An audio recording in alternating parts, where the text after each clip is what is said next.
Let's crush this one, boys. Let's see how we're looking so far. We're on the last stretch of things. Esther Villar, the manipulated man.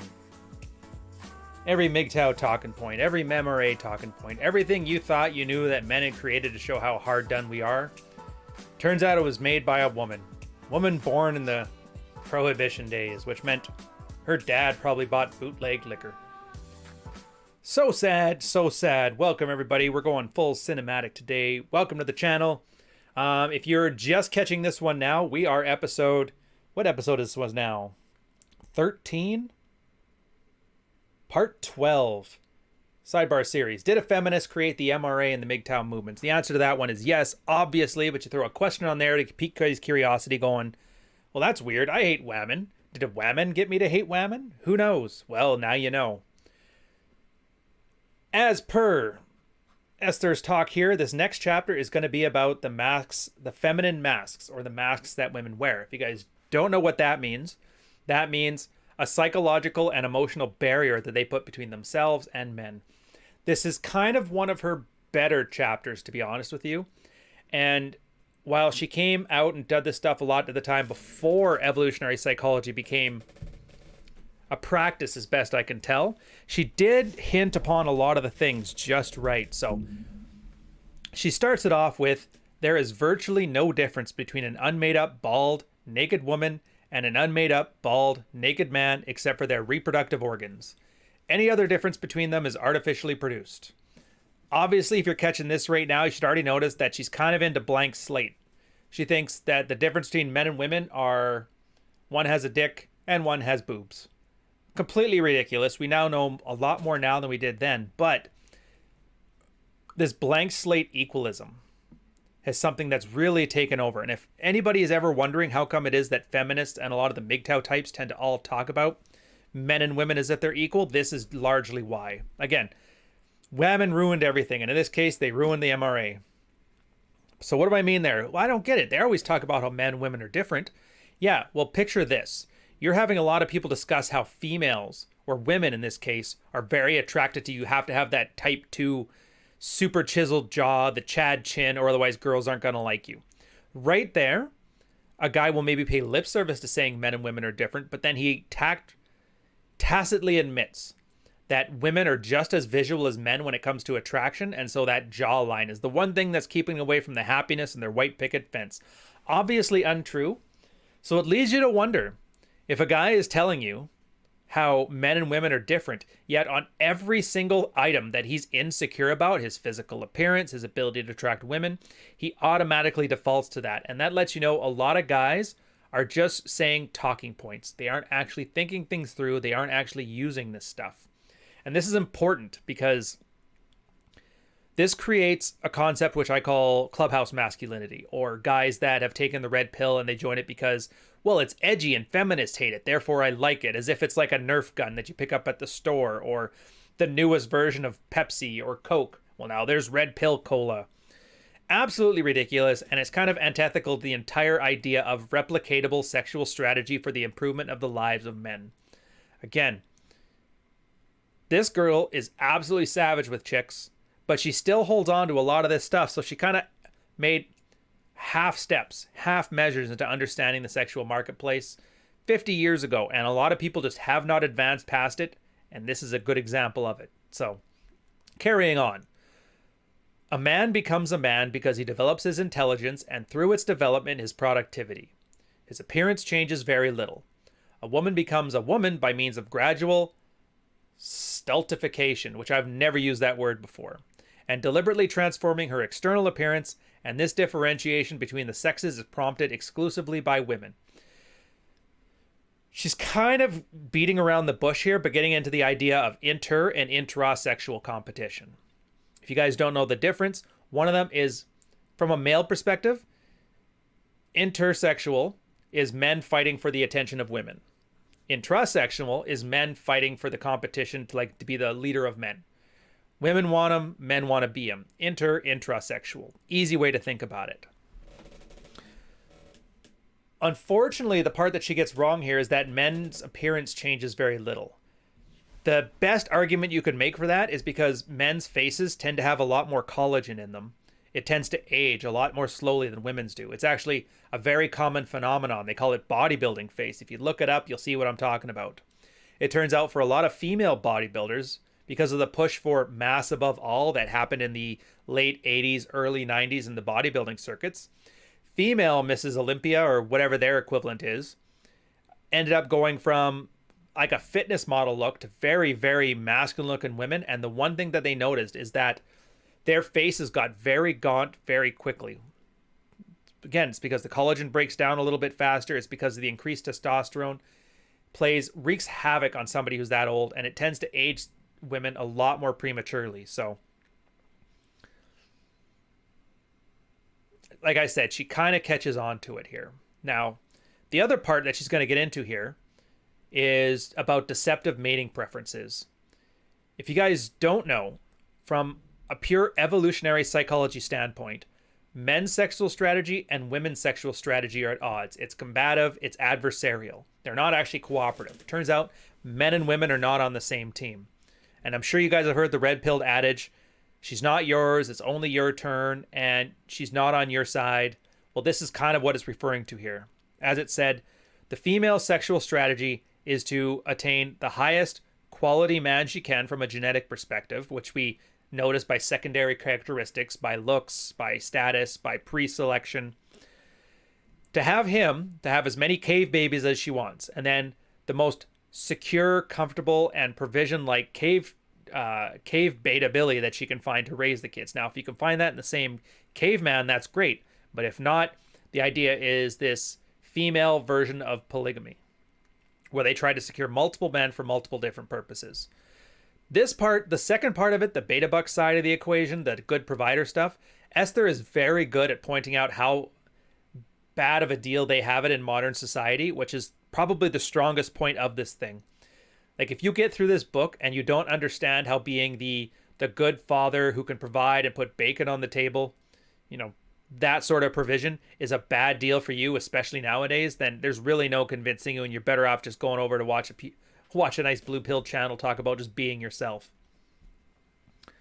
But at the end of the day, keep in the back of your mind as we go through this stuff that eggs are expensive and sperm is cheap.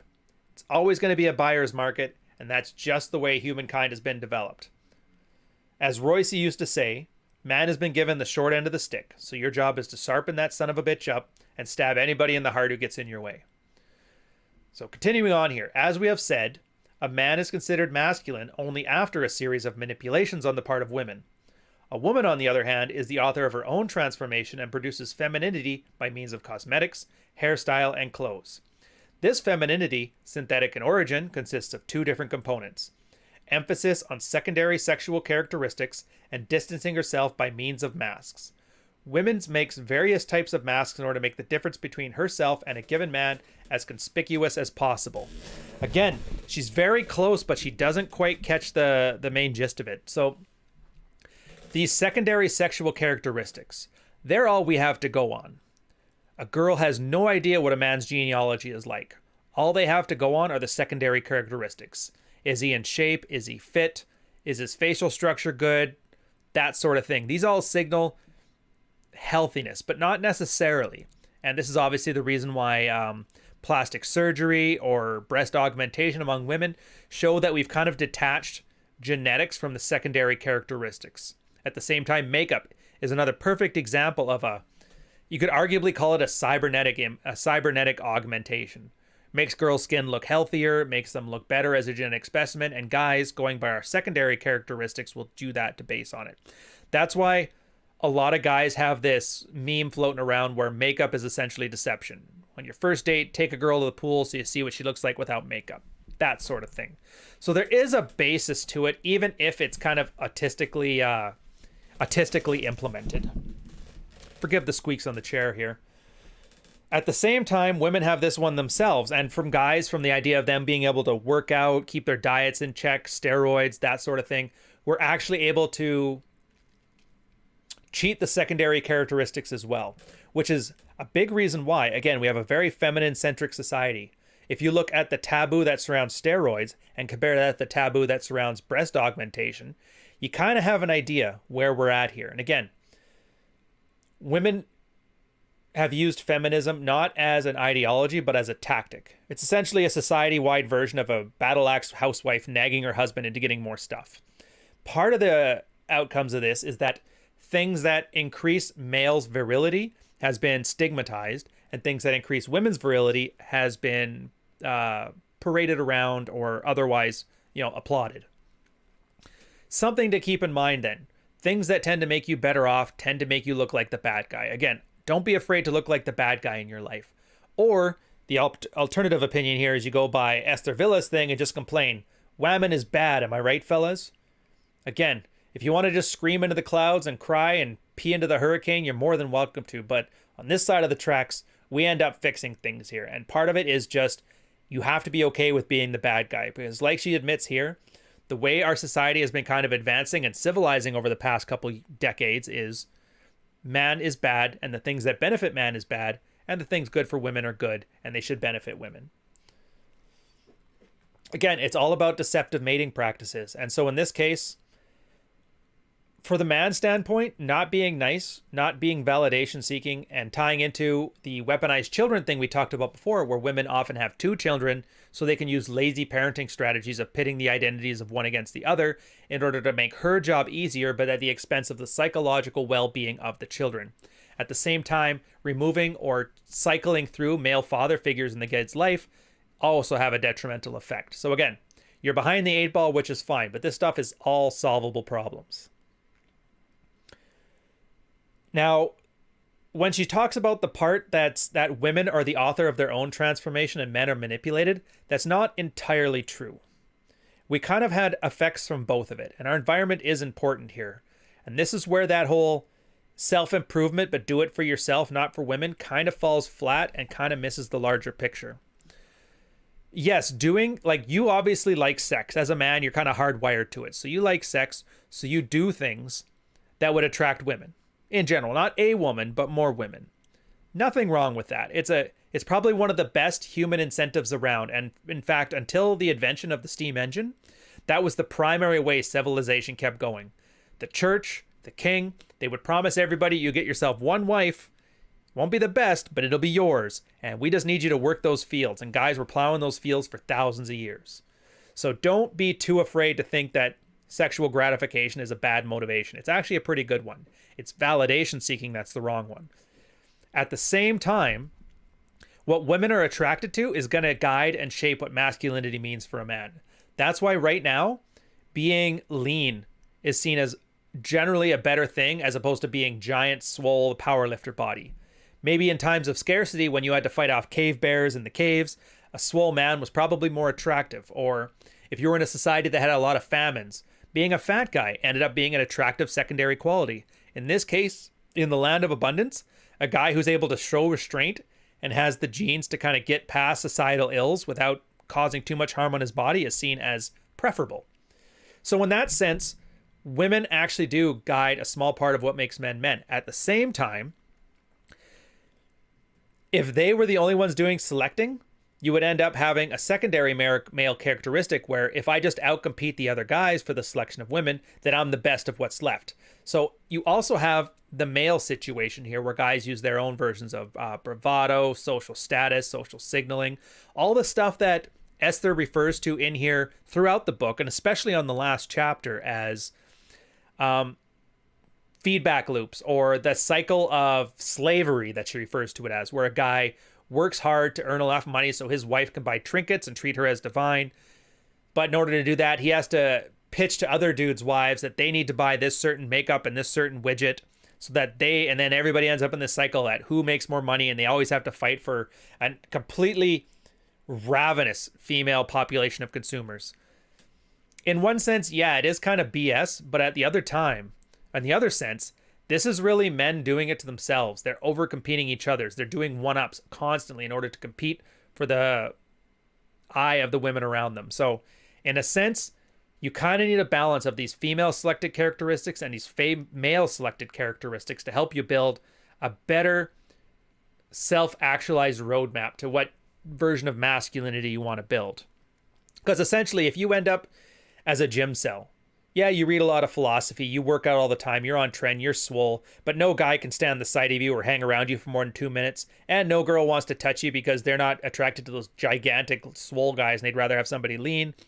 Well, are you really doing masculinity, or are you just pretending you're doing masculinity and you're actually just kind of being a neat? Something to consider. Don't be afraid to let our environment have an effect on us. It already does. We're a social species, so you can't ignore that aspect of it. Just so long as you don't do it in a pandering way. Because once you're doing it for pandering, it counters the entire idea of it. But back to masks.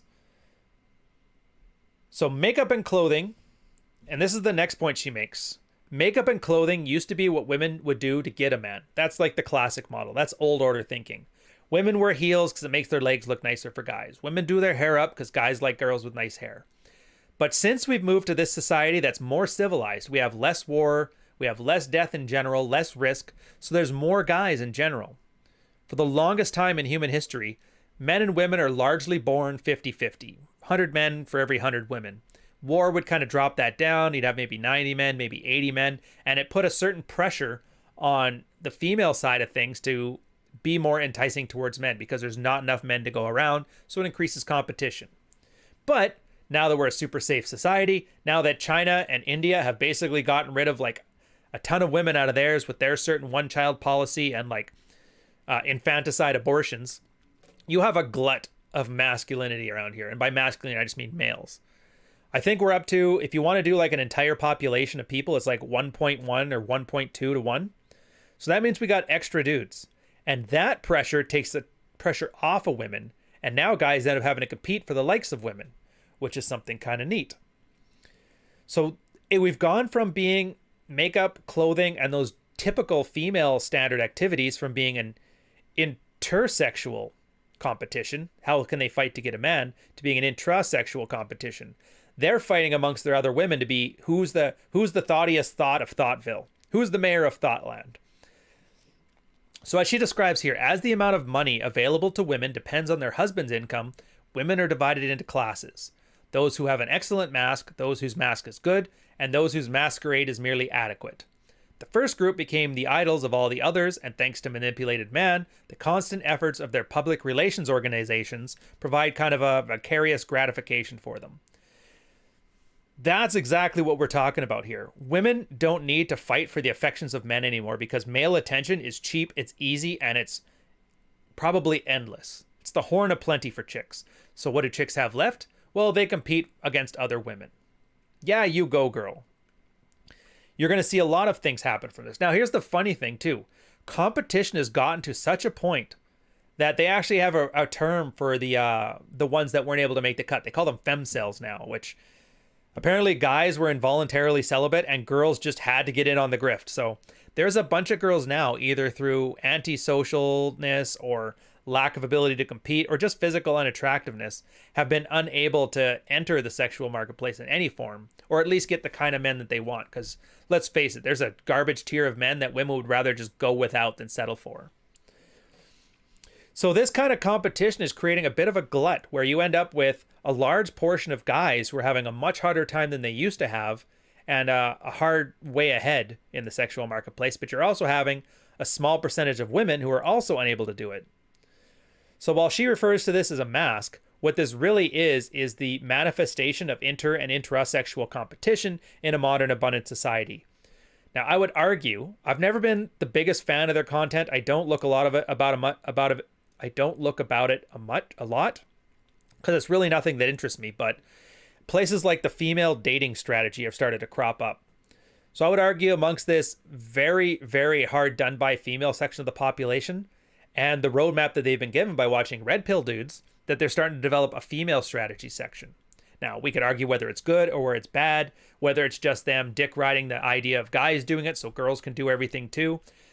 Regardless, you actually have a space where girls are talking strategy, for better or for worse. Like I said, we'll see how that one plays out.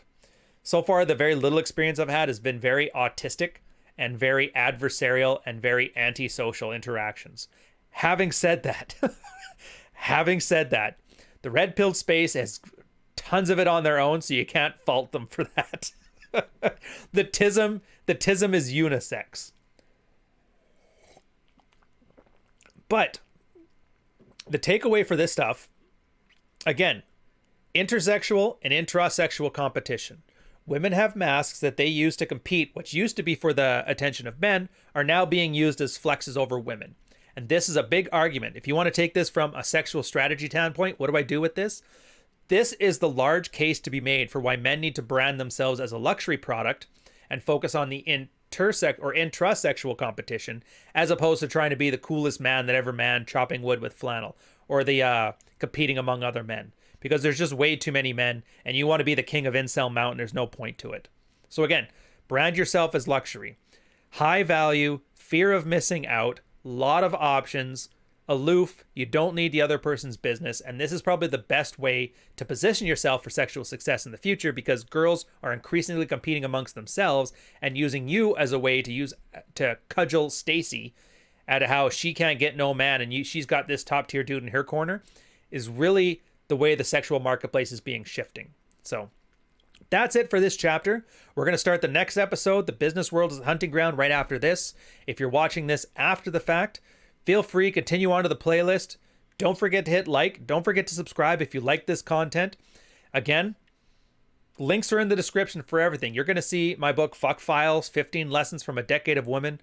A lot of this stuff is kind of reflected in that, but it's purely grounded in my own personal experiences.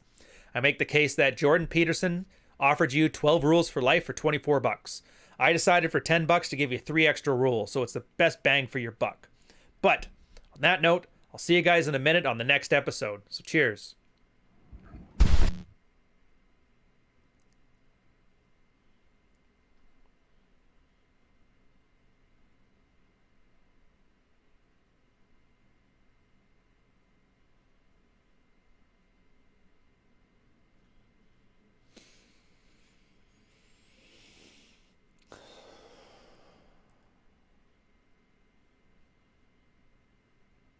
Seven-minute abs. You throw in the extra minute for free. You guys are killing me. All right.